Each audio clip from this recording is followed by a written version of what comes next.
Je m'appelle Fanaguet David, styliste modéliste camerounais. Bienvenue à la petite interview.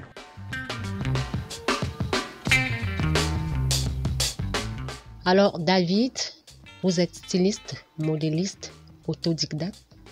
Comment est née la passion pour la mode?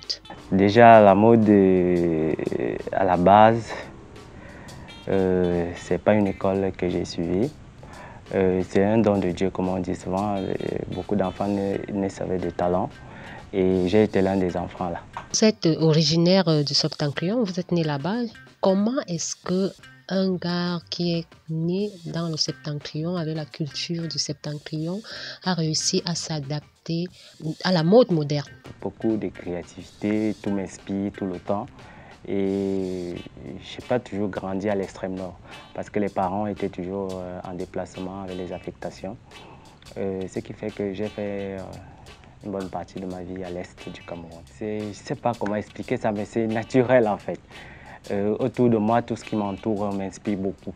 Alors, vous dites que vous faites la mode pour tout le Cameroun et vous nous parliez tout à l'heure de vos parents. Est-ce que les parents, comme nous le savons bien, n'ont pas toujours, ne voient pas toujours d'un bon œil le fait qu'un de leurs fils décide de faire la mode? Comment ça s'est passé avec vos parents? Ça n'a pas été du tout facile parce qu'il faut vraiment appuyer dessus. Pour un père, il aimerait que son fils doit être dans un bureau en train de signer les papiers. Mais la chose était là. J'aimais la chose et à un moment donné, il a fallu que je me rebelle un peu pour avoir une liberté dessus. Le papa particulièrement n'a pas aimé. Ce n'était pas sa chose. Je crois que c'est aujourd'hui qu'il comprend qu'il aurait dû m'orienter de ce côté-là. Alors, vous habillez les femmes, mais également les hommes.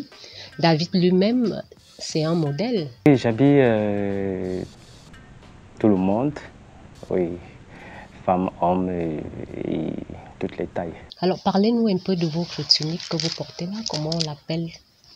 J'aime la couleur blanche déjà, beaucoup, la pureté et si elle est faite de 3 pièces, chapeau, cape et pantalon, c'est que ça a été toujours ma tenue. J'ai toujours un chapeau sur la tête. Peut-être ça vient du nord, comme on porte toujours les chichis à la base. Donc il me dit que quelle que soit l'âme, il y a toujours la culture qui reste en soi et j'ai toujours un chapeau. David habille beaucoup, hein, beaucoup d'artistes. Les rencontres, à la base, ça a été par des concours.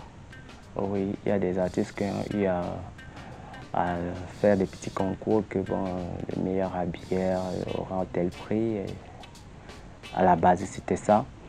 Et je crois que j'ai commencé avec Coco Argenté, oui, qu'elle lance le concours et puis j'ai dit que bon, moi je vais essayer juste. Ce n'est pas un concours que je vais faire, mais je vais essayer un peu d'améliorer les tenues qu'elle porte. David, est-ce qu'aujourd'hui on peut prétendre que la mode paye au Cameroun?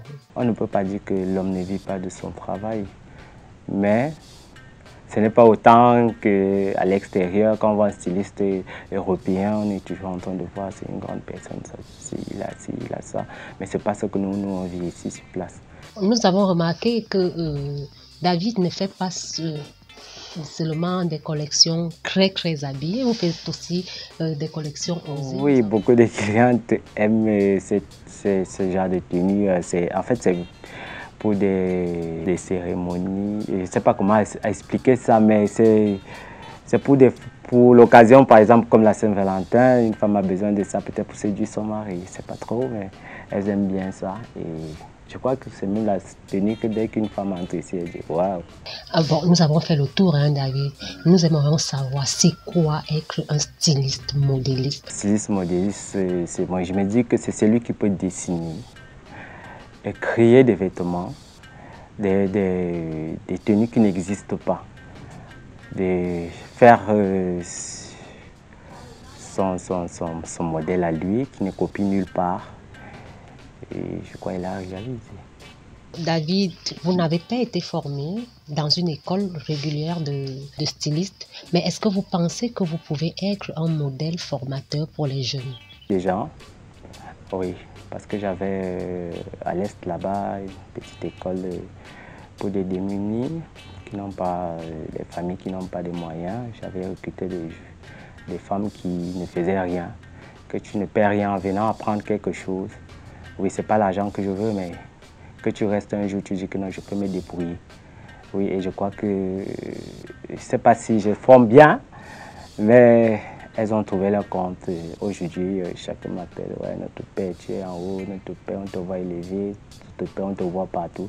Ça fait notre fierté.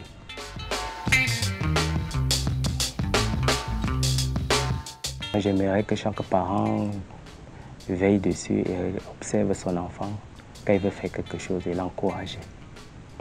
Oui, c'était la petite interview de Fanaguet David.